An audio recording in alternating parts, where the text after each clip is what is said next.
बिस्मिल्लाहिर्रहमानिर्रहीम। नाज़रीन, मैं हूं आरिफ हमीद भट्टी, एक आम शहरी। आप देख रहे हैं आरिफ हमीद भट्टी का यूट्यूब चैनल। नाज़रीन, अगर आपको पसंद आए तो इसे सब्सक्राइब करें, लाइक करें और हो सकता है तो शेयर करें। आपकी खिदमत में आज दो अहम खबरों का जिक्र करता चलूँगा। हक़ाइक़ क्या होंगे, उसका असर कितना होता है, ये तो वक्त बताएगा। वो कौन सी शख्सियत थी जिसकी तरफ से वज़ीर आज़म इमरान खान साहब को पैगाम दिया गया और उसके बाद वो मुतमिन हो के स्विट्ज़रलैंड चले गए इकॉनमी पर प्रेस कॉन्फ्रेंस के लिए। और लंदन में बैठे मोहतरम शहबाज शरीफ साहब ने किस शख्सियत को वज़ीर आला पंजाब की मशरूत पेशकश कर दी कि आप वज़ीर आला पंजाब बने, हमारा तामुन हासिल है।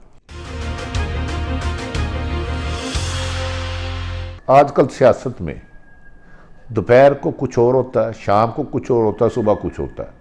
एक दिन हुकूमत की इत्तेहादी जमातें हर किस्म की मुखालफत करती हैं, हुकूमत पर तनकीद करती है, बैड गवर्नेंस पर तनकीद करती है, महंगाई पर तनकीद करती हैं, और अगले दिन ही कहते हैं नहीं हम तो हुकूमत का साथ नहीं छोड़ेंगे।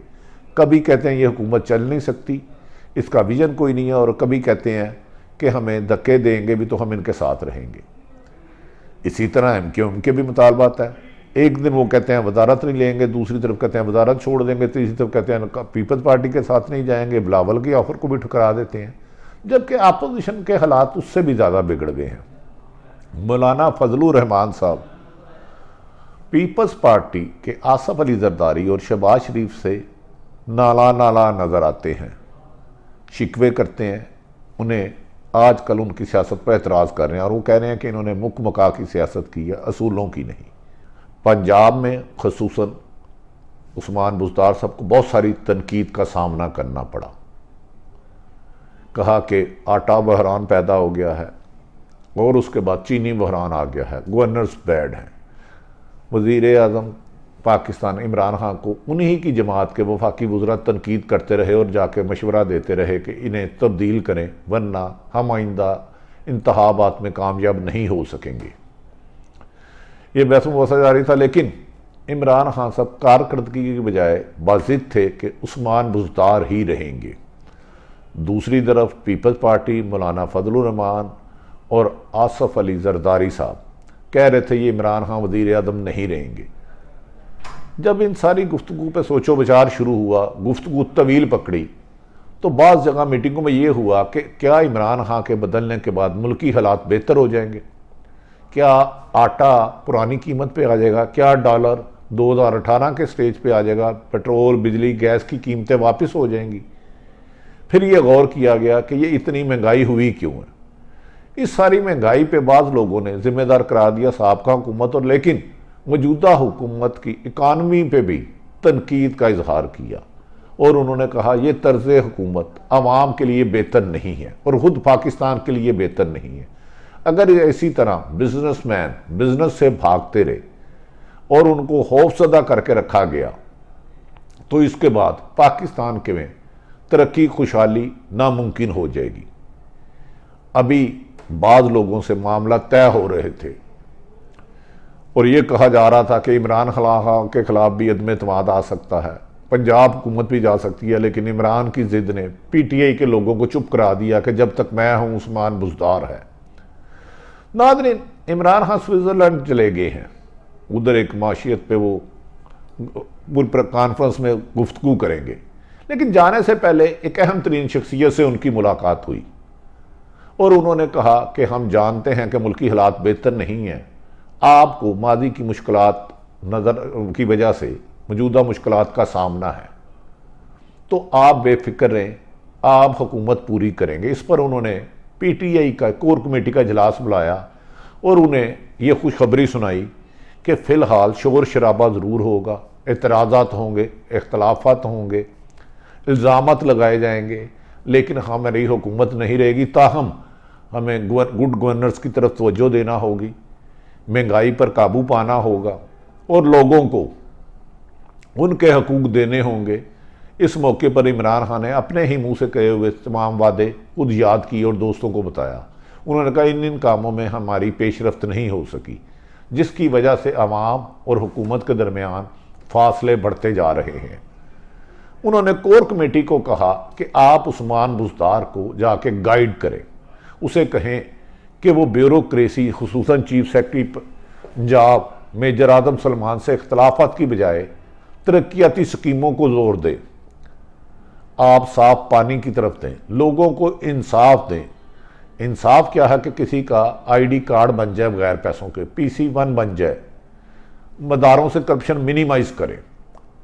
जबकि शुरा का कहना था कि उस्मान बुज़दार इसमें कामयाब नहीं हो सकते क्योंकि वो खुद अपने ही चीफ सेक्रेटरी के खिलाफ मुहाज बनाए बैठे हैं, जिस पर कहा जाता है कि इमरान खान साहब की तरफ से वज़ीर आला पंजाब उस्मान बुज़दार को पैगाम दिया गया है कि आप ब्यूरोक्रेसी को काम करने दें, अगर आपका कोई जायज़ काम है तो कराएं, ताहम तरक्याती स्कीमें को कंप्लीट हर हाल में किया जाए, पैसे का ज़िया नहीं होना चाहिए।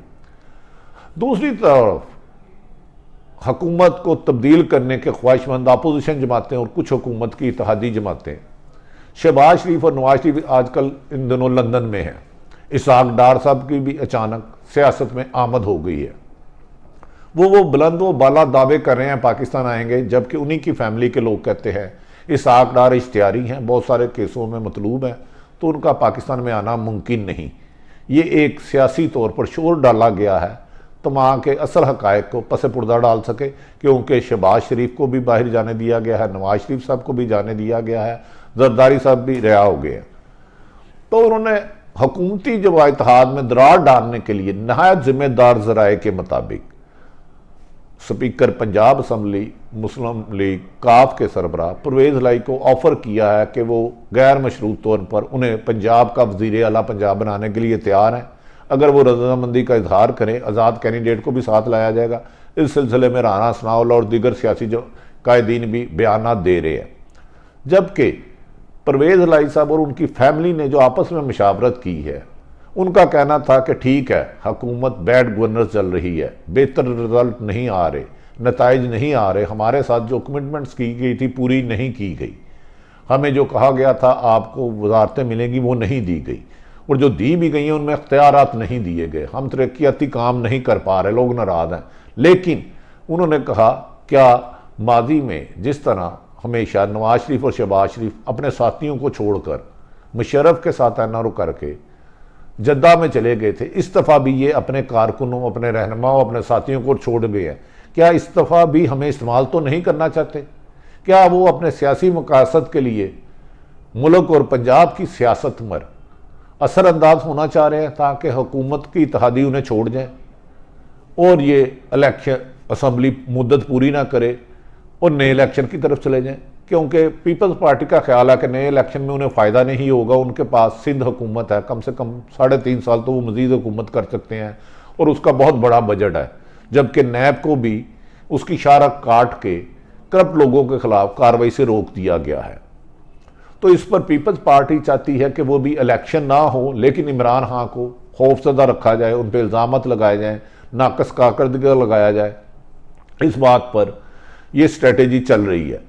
लेकिन इसका अहम ज़राए का कहना है कि इमरान खान साहब को मज़ीद टाइम देने की बातें की जा रही हैं, कि कहा जा रहा है कि पीपल्स पार्टी और नून लीग की क़यादत दोनों मुबैना करप्शन के इल्ज़ामात में जेलों में रहे, इल्ज़ामात लगाए उन पर, उनसे साबित करने की कोशिश की गई, उनको हुकूमत में लाकर बाद अदारों के लिए सवालिया निशान हो जाएगा। याद रहे कि सुप्रीम कोर्ट नवाज शरीफ को नाअहल कर चुकी है, वो सादको उम्मीद नहीं रहे। इसी तरह JIT और दीगर कराया है। अब देखना यह है कि इमरान खान मुख्तलिफ इत्तलात मिलने के बाद इत्तेहादियों को साथ रख के तरक्याती स्कीमें पूरे मुल्क में करते हैं, गुड गवर्नेंस करने में कामयाब होते हैं, या फिर अपोजिशन दोबारा फिर किसी उनकी गलती की वजह से इकट्ठे एक पेज पर आकर हुकूमत पर हमला आवर हो सकते हैं। नाज़रीन, आज फवाद हसन फवाद जो नवाज शरीफ के राइट हैंड थे, बिल्कुल करीबी साथी थे, उनकी भी तकरीबन 1.25 साल 1.5 साल बाद जमानत हो गई और नैब से उनसे पैसा भी रिकवर नहीं हो सका। ये बात यकीनन एक तशवीशनाक है कि एक ब्यूरोक्रेट को पकड़ना, इल्ज़ाम लगाना, उन्होंने करप्शन की होगी मुबैना तौर पर, तो वो पैसे रिकवर होने चाहिए थे, लेकिन बदकिस्मती कि ये रिकवर ना हो सके।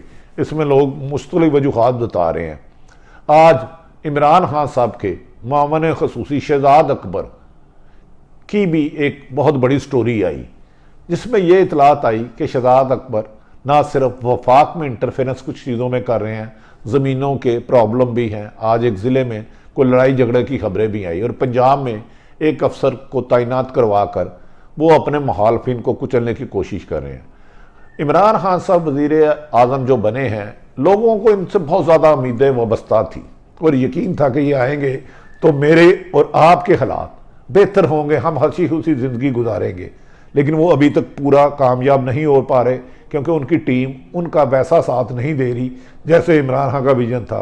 अब देखना है कि आने वाले हालात में हुकूमत कामयाब होती है या अपोजिशन की चालें।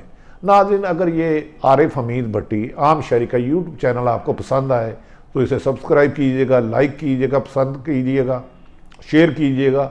अपने और अपने अहले खाना और अपने इर्द गिर्द लोगों की ख्याल रखिएगा, उनसे प्यार कीजिएगा। ज़िंदगी रही तो फिर मुलाकात होगी। पाकिस्तान जिंदाबाद।